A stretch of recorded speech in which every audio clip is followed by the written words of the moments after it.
This is the Ryder and Lisa replay. Brought to you by Action Furnace. Fixed right or it's free. I'm going to go with overrated today, and I don't know why it bothers me so much, but it's when there's like a quote, a really inspirational quote, and they just put it on top of a celebrity's picture as if that celebrity said it. I just recently came across one from what I thought was Tom Hardy that said, "Never apologize for being obsessed. Stay in the gym for 2 hours. Pull an all-nighter working on your side hustle. Read your new book the entire day. Positive obsession is a gift, not a behavior to be suppressed." Wow, powerful. And I was like, badass, Tom. And then I was like, wait a minute. So who actually said it? I can't find the original author. So I Googled that saying, and there's one of Adam Sandler with that quote over top of his picture. Oh my gosh. And I'm gonna do one of you. And there's one of Jeff Bezos with that over his picture, and it even came from famous Jeff Bezos quotes on Instagram, but I cannot confirm that he's the one that said it. There's a celebrity that I saw recently, and I can't for the life of me remember who it was, but they had an Instagram post where the caption was like, definitely a stolen line. Okay. But all the comments were like, wow, that is so powerful. And I wanted to be that person that goes out of my way to comment on a celebrity's Instagram and say, you stole that quote. But I didn't. I couldn't do it. I'm not one to comment on celebrities' posts unless it's Harry Styles or Britney Spears. Okay. Because I got to support my girl and my boyfriend. But that celebrity even chose to associate themselves with that quote. That's true. Like Tom Hardy's probably scrolling Facebook and he's like, hey, there's a picture of me. Never said that before. Never even heard that quote. At least it's something powerful and not something like never trust a fart when you're jogging. That would be embarrassing to have on your picture. Embarrassing. I'm going to make one of those for you. Now, I know you're a big fan of Botox. Oh, I am. Big supporter You've of been it. just getting tons of that. Well, I get it for my migraines, first of all. So I get shot up all along my neckline, in my skull, my neck. And do you think it's helped? Oh, yeah. Yeah? Good. Sorry, let me just take the Kleenex out of my nostrils. Yeah, you should get some Botox for that. I have the worst allergies right now. Either that or I'm allergic to my foster dog, which is scary to think. Yeah. Okay. But yeah, no, I also get a little bit extra in my forehead, around my eyes. Right. I love it. You're like, oh, it helps with the migraines in my lips. Okay, you don't get Botox in your lips. Oh. It's a completely different product. Okay. But I've also done that, and I love it. Would you consider getting bladder Botox? How does that even work? Well, it helps you last longer before you have to go to the bathroom. Oh, I could go days without peeing. You could, eh? Does that sound disgusting? Yeah, a little bit. Like I'm super dehydrated. You're not drinking enough water, apparently. Okay, I have a huge bottle of water right here. I'll chug the whole thing. No, I don't think I need that. Are there people that frequent the washroom? Yes, very active bladders. I think the older you get, too, that's quite often just something that you deal with. There's a woman in my workout class that every time we do the warm-up, when it comes to the jumping jack, she's like, oh, God. She has to go to the bathroom. Right, so she doesn't pee herself. She has to. She does pee herself every time. Oh, but a urologist in New York is saying more and more people are asking for bladder Botox, specifically to help them hold it on long road trips. Now, I didn't think that was that big a deal. Like, how many long road trips are you going on? Yeah, use a bottle. Can't you pull over and pee on the side of the road? Yeah. There's a 20% spike in patients asking for bladder Botox this spring. I don't get it, though. Is it a bigger needle? How far in is the bladder? I know for men, there's an operation, the prostate artery embolization. I just knew that off the top of my head. Pretty sure you read that. I did just read it. Yeah, but it shrinks the prostate so it doesn't push against the bladder as much. Got it. But for this bladder Botox, I actually don't have the details. I don't know how they make that work. I talked to my uncle once, and he said that he has to get up 4 to 5 times a night to pee. I've heard that happens with age. I was like, quit drinking water before bed, idiot. Yeah, you gotta treat yourself like a dog. You take the water bowl away after 8 p.m. Yeah, you go for one good pee before bed and you're set. So it sounds like if you're hoping to get an Airbnb and have a bit of a shaker at it, that is not an option anymore. Which must suck for Airbnb owners who are okay with it, because the company as a whole are banning it. Well, they're probably sick of paying out insurance issues and things like that from like damages, and I can understand why the company would not want parties. Renting an Airbnb and throwing a huge shaker does not make sense to me. That's not what it's there for. Yeah, this isn't Project X. You're not allowed to just like have 60 people in your hotel room, right? They'll shut it down. That's why Airbnb loves people like my mother, who just went away in the States with two of her girlfriends, and they rented a house and just watched movies every night. Yeah. They're the dream Airbnb renters. Their house is probably cleaner after. Yeah. Do you remember I told you the story in Palm Springs? No. My mom was washing the windows at the Airbnb. No, she wasn't. She was. And I was like, Mom, you don't have to do that. And she's like, I know, but they were just a little grubby. She definitely left the place cleaner than when we got there. If I could afford property, I would buy a place and only rent it out to people 50 plus. Yeah, Airbnb boomers. Joey Chestnut managed to defend his title yesterday, downing 63 hot dogs, I believe, in 10 minutes. Can you imagine his training process throughout the year? Yeah. Like, he only shops at Costco. He's hitting up every Canadian Tire parking lot if they have that hot dog stand. But yeah, he just pounded them. And yesterday, actually, something pretty strange happened as a protester jumped on stage and kind of rammed into him while he was eating, which has to be a choking hazard if downing 63 hot dogs in 10 minutes isn't already. Yeah, every time I eat a hot dog, it is a hazard. But yeah, he kind of bumped into him, and Joey Chestnut ended up grabbing him, putting him in a stranglehold, and looking like he was trying to break the guy's neck. All while still eating 3 hot dogs in that same time. And then he just went back to pounding.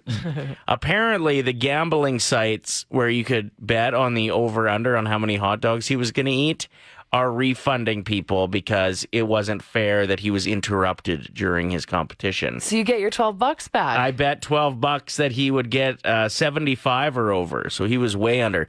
He rolled in crutches too. He was injured like in the first place. What a wild day for this guy. What is he doing that's causing an injury? Reaching for a hot dog and he strained something? I don't know. Maybe he was eating those hot dogs. You know, those ones that are individually wrapped? Mm-hmm. Hurt himself probably doing that. Hurt his back or something, trying to get the plastic off. Mind you, he probably also does other things than just eat hot dogs, right? Are you sure? Like, he could have hurt himself on a trampoline. You know, he shouldn't be eating hot dogs while he's jumping on the trampoline. Sounds really dangerous.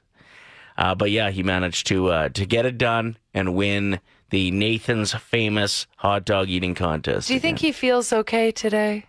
I don't know. Who do you think came in second place? That's got to be tough. Like, if your life goal is to be like, oh, I'm going to be the person that pushes Joey Chestnut out of first place, they're also training just as hard. I would watch a documentary about somebody that's trying to take down Joey Chestnut. Do you remember when I entered that pizza eating contest here in Edmonton back in like 2014? They were like, hey, yeah, if you want to be a part of the media pizza eating challenge, go for it. It's free. And they were like, 3, 2, 1, go. And everyone else just starts slamming back their pizza. And I just put my feet up on the table on the stage and just ate one slice really slow because they let you take the rest of the pizza home. So you got a full pizza out of the deal. Full pizza for free. You cracked a beer, watch all these other people nearly choke. And like, there probably wasn't even a very good prize for first. There wasn't a prize. Way better prize than that, I guess, if the prize was nothing, is a full pizza. Yeah. It is time for Unsung Heroes, where we give shout-outs to people, places, and things that don't always get the attention that they deserve. Let me be your hero. Shout out to Toronto Maple Leafs fans for being named the most annoying fans. You know what's even more annoying? The fact that they aren't called the Maple Leaves with a V. No, that's not as annoying. The fans are worse. Shout out to the Oilers, who are going back to royal blue jerseys next season. Great. Just when I finally changed all my accessories over to match the navy blue. That sucks. And you're still going to wear the navy blue and you're going to look like such a loser. You can't. I don't think you can wear the navy blue. Shout out. Okay, this one's kind of a stretch, but I thought it was kind of funny. It's probably not funny. I'm ready. Shout out to parents stepping up to take their kids to the Shawn Mendes concert tonight. You think it's going to be a pain in your butt, but you just wait. He'll have you in stitches. He'll treat you better. He'll be the life of the party. There's nothing holding him back. Those are the only Shawn Mendes songs I know. Yeah, that was really good. It was okay. I'm glad you went for it. Me too. Shout out to another Minions movie crushing at the box office and little kids pointing at me and saying, "Look, Mom, it's Gru," for the next 3 months. Tis the Sizz. At least I can reply like Gru would with some blunt sassiness. Like, mind your own business, you stinky little rat. And then they probably giggle. Ah! Run away. Shout out to seeing a hawk flying on the side of the highway and thinking to yourself, wow, that brings good luck. And then you hit a pothole and lose a tire. What? Oh, I thought there was more. No, that's it. Okay. Shout out to Rihanna, who is now worth $1.4 billion. Meanwhile, I question if the $1.4 gravy on the side is worth it. That's too much. Okay, this one's actually inspired by my friend who texted this to me yesterday, and I laughed out loud. So, Okay. Thank you, Doug. Shout out to the dragonflies that the city was supposed to hire to eat all of the mosquitoes. Where are they? I haven't seen any. Did the city accidentally buy skunks instead? I actually died when he sent me that. He works outside, so he just gets eaten alive by mosquitoes. And it's true. I haven't seen a dragonfly yet. Have you? He's getting sprayed by skunks now, too. There's so many skunks in Edmonton. Just a heads up if you're listening. And shout out to anyone trying to travel right now. It sounds like things are quite a mess, especially international flights. Remember the good old days when all we could complain about was that the dinner they served on the plane tasted like Lisa's socks? Or my cooking. The Elks host the Stampeders on Thursday night at 7 p.m. at Commonwealth, and we've got your tickets up for grabs. A, B, C, or D is what you're going to text, okay? 4 options. You just tell me which of these noises that I'm about to play is an elk. Here is option A. Okay? Is that an elk? I don't even know which one is the elk, so I'm playing along too. Option B. Ow! That actually hurt my ear. Yeah, me too, but Sorry, everyone. yeah, our apologies if you had it just cranked to play the game. Option C. You want one more time for C because it's so short? Yeah. Sounds scary. And option D. Okay? Bonus points if you can guess what D was. A. B. C. Or D. You know what's crazy? 100% of the texts right now all have the same answer. Is that right? Yeah. And there's No, sorry. Is that right? well, I don't know. Can you tell me what's the right answer? Yeah. Everybody's getting it right. Everybody's getting it right. All right. Well, anybody who has texted the right answer is qualified to win these tickets. Somebody just asked if D is a walrus. No. Okay, so we need to eliminate D from contention. We really do. And we'll tell you what it's from. It's actually Lisa burping. And it happened when we tried to chug tall boys of bubblies without belching. And I couldn't do it. No, and so this is where the sound is from. No, that's... Why does it sound so hollow? Why does it sound so hollow? Help me. I feel like... I can't hold it while I'm laughing. No, it reminds me of the scene from Willy Wonka. The grandpa burps to get back down to earth. I need to burp to get back down to earth. So yeah, that's where that's from. So it is not D. Okay, but I'm like so offended that someone thinks I sound like a walrus. Well, you did sound like a walrus a bit. Yeah, I got the... What's that character from The Simpsons that belches all the time? But it's not Homer? Homer. Homer The other belches a guy. lot. Barney. Ralph? Barney. Barney. That's what I sound like when I belch. Okay, so here's, I'm just going to play the lead up to that Lisa's walrus burp. How do you push down the air? I don't know. No, Lisa. No, that's... You do sound like a walrus.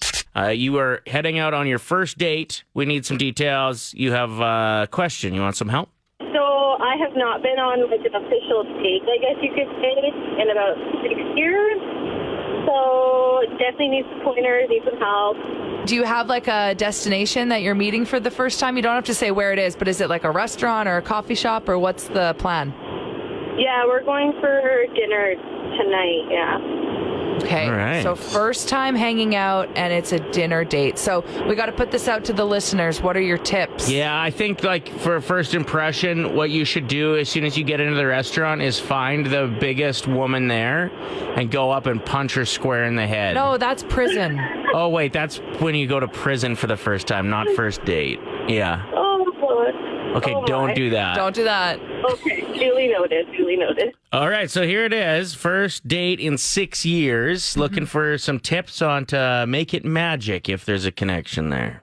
Okay, so we need our listeners to help us out here. I'd like to start with a tip. If you haven't dated in 6 years, cell phones have come a long way in 6 years. People have gotten far more addicted to them. Just make sure it's put away. Like, keep it in your purse. Unless you're showing a photo or something. Yeah, that's fair, but then put it back in your purse. Right, don't keep it on the table. Because I think people just tend to, if they're a little bit uncomfortable, you reach for that phone. It's a comfort blanket, security blanket, and it shouldn't be when you're trying to connect with somebody. I love Justin's text. Don't get the spaghetti. Okay. That is a tough thing to eat. Well, it's so hard. I don't think I've ever had spaghetti and not had pasta stains all over my chin. Isn't that kind of cute, though? I guess. Like if you were on a date and you saw somebody like dive into a bowl of spaghetti and they could make a joke about like, wow, definitely shouldn't have got spaghetti. I'd find it endearing, I think. I love this one from Morgan. Judge your date by how they treat the waiter. If they're rude, there's a good chance they're not a great person to date. Be yourself. If you want a big gross burger, eat it. You want a beer, crush it. Like, the dating environment's too fickle these days with the online dating and how many other people are talking to left, right, center. So no time to waste, no time to fake. Just be yourself, right? You'll find the one that fits. I like it. Your mom chimed in. Yeah, my mom is so cute.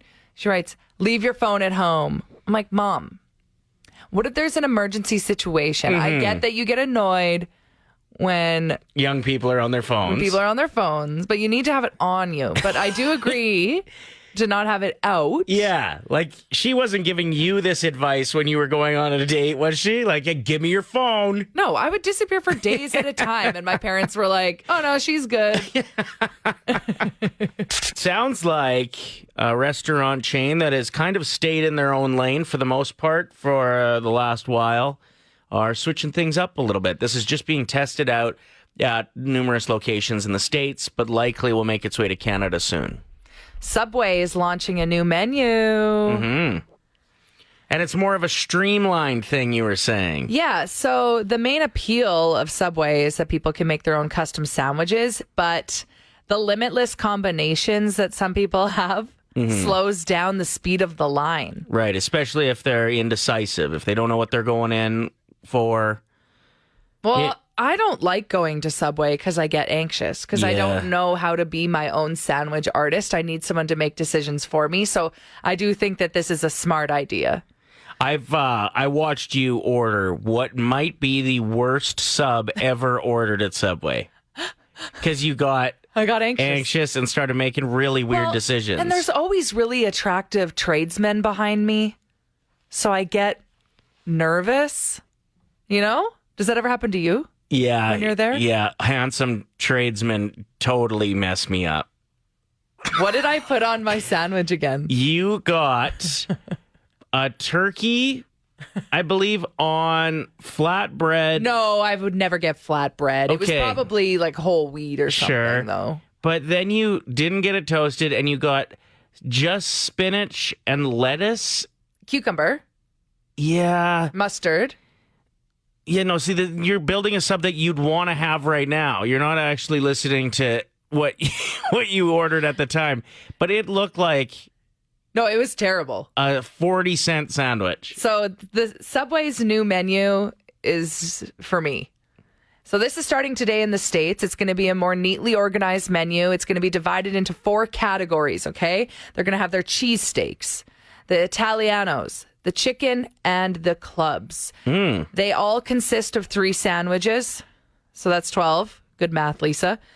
And they're going to have new names and some slight tweaks to them. For example, the meatball marinara sandwich is now called The Boss. And it's now covered in melted mozzarella cheese. That's just one example. That's the only one that they've teased. I don't know the other ones. Yeah. but- So they'll be like, you can go in and get the lumberjack. Yeah. Or So- you can go in and get the, you know what I mean, spicy Italian.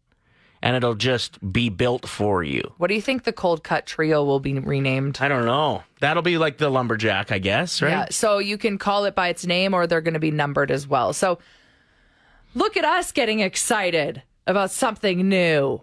Wow, I can't wait. I'm just so happy for you. This is a big day This is for a you to go really in big there and day. just say number 3 Add spinach and then get out of there. and lettuce and mustard. And extra salt? What am I doing in here? Play 107. Sorry, Amy. Forgot how long she held that note for. Even the F at the end. Did you hear that? It's Play 107. We have ride all day passes to K-Days. You know how they had the guy where you walk in, the guy or girl, and you'd go and you'd stand there, and then they'd tell you your weight, and then you'd get on a scale, and if they're within like 3 pounds or whatever, you lose. And if they missed your weight, you win. And then they did it for age as well, I believe. Okay, I don't ever remember that. You don't? No, but Oh. I believe it. Yeah, I'm going to do that No, today. we are not doing that. What? You're not just, no. I'm not allowed to guess people's ages? Oh, age, yes. Oh, okay, so not weight. No. That's tomorrow on the show. No, that will never be. I'm going to guess your age. Okay. 780-784-7107. Give us a call. I have to be within 2 years either way. I get to ask you 2 questions first, though. Okay? Ooh, okay, this is going to be interesting. If I'm- Wait, are these yes or no questions? No, they can be anything. Okay. If I am wrong, and it's outside of that 2 years either way window, you will have to prove it. You can't lie to us, No, is what no, I'm no, saying. no. You'll have to prove it by sending us a picture of your ID or like your birthday or whatever, okay? Yeah. 780-784-7107. I have a feeling I'm going to be really good at this. Make sure if you get through that you turn your radio down in the background. Who are we speaking with to start it off? Hey, good morning. It's Russell. All right, Russell, how are you? That's not one of my Doing well. questions. That's not That one of was my the question. That's not one of my questions. Don't answer Not that. one? Oh, okay. Don't answer that. I assume you're well. First question, Russell. Who was your favorite hockey player when you were younger? When I was younger, I would say it was Ryan Smith. Oh, Schmitty. Good answer. Interesting. I would be so bad at this. What item of clothing were you most excited to rock when you were younger? Like, was there something specific that you're like, ooh, couldn't wait to get in these Converse or... Any type of Oiler jersey. Anything Oilers I was happy to wear, thrilled to wear. Okay, you're screwed. No, I'm not. I feel like... Because Russell, he wouldn't have been in like the Decade of Darkness. Ryan Smith would have been the tail end of his career for him to be his favorite. I am going to say, Russell, you are within 2 years, either way, of 35 years old. You are way wrong. Yes. 44 years old. Still higher. 52. Bingo. Whoa. Yay! I get 3 guesses. No, you do not. We are not switching up the rules of this Oh, game. dang. I thought this was going to go like 15 callers. We give it to the first guy. Congratulations, Russell. Thanks, man. I should have done the wait one. No, we will never do the wait one. The inventor of something doesn't want you to use it as much as you're using it. Yeah, I feel like this happens a lot. Yeah, remember the was it Flippy Bird guy? Angry Birds. Angry Bird? No. Mm-mm. Angry Birds is a different game. It was the one where you just like bounce, bounce, bounce, and then jump over and then go below. Flippy Bird. I'm pretty sure that was the name of it. Oh, I thought it was the one where you slingshot the birds. No.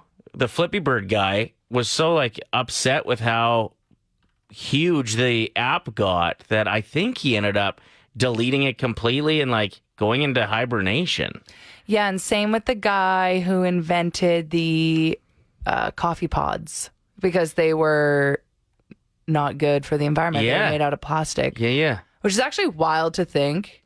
Those plastic ones, like, aren't you like heating it up and the coffee's coming out of the plastic? Out of hot plastic? Yeah, it's like shooting through the plastic.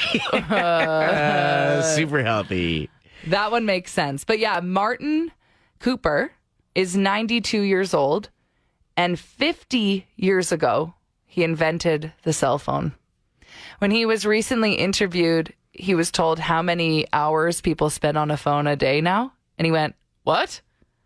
5 hours? Get a life." That's what he said. Yeah. He's like, get off your phone and get a life. I like the quote. When I see my like hourly total at the end of the week, I think I get it Sunday. Most may get it the same day. I quite often I'm a little distraught. I'm like, when did I have time to be on my phone that much? And with that said, a lot of it's like when I'm driving, my kid will play her apps on my phone. Or when I'm watching sports, my kid will play her apps on my phone. Or you're on it betting. Yeah, sports betting, I check in on that every once in a while. But like still, when it's anything above 3 hours a day, I'm like, stop it. What are you doing? Mm-hmm. I mean, we end up working with our phones a lot. I think a lot of people are in that same boat as well. Oh, yeah. Like, look at people that run social media managers. Yeah. All they do all day is type into their phone and make videos and stuff. Do people like that actually feel like a sense of accomplishment when they check their phone and it's like, you spend 8.5 hours a day on your phone? They're like, yeah, a solid day's work. Yeah, I worked real hard today. But it must make scrolling social media less fun for them because then they were already on their phone all day. Yeah, no kidding. But no, the inventor of the phone from 50 years ago, it was 1973. He invented this huge brick plastic phone with an antenna sticking out of it. And he says, still to this day, he spends less than 5% of his time on his phone. Good. Nobody's spending more than 5 hours a day on that phone specifically anymore. Do you think he's still using that phone? I don't know. The only one he invented, so he's really proud of it. My dad had the old bag cell phone. He was the first person I knew that got a cell phone. What's a bag cell phone? So it like comes in a big leather bag. And you like set it in your vehicle, and then you had to hook it up to the like cigarette lighter. Oh, it was pretty heavy duty, and it's because he had a half an hour commute with his work, and he could get so much done on the phone while he was driving. So that's what made him decide to get it. Was he the first one in the whole town to have it? So everyone was talking about it. Yeah, everybody was pretty jealous of us. We had a lot of swag, bag phones and stuff. Yeah, Cool. and it like super handsome sons. Yeah, as well. For sure. Especially his youngest. The Ryder and Lisa replay. Brought to you by Action Furnace. Fixed right or it's free. Play 107.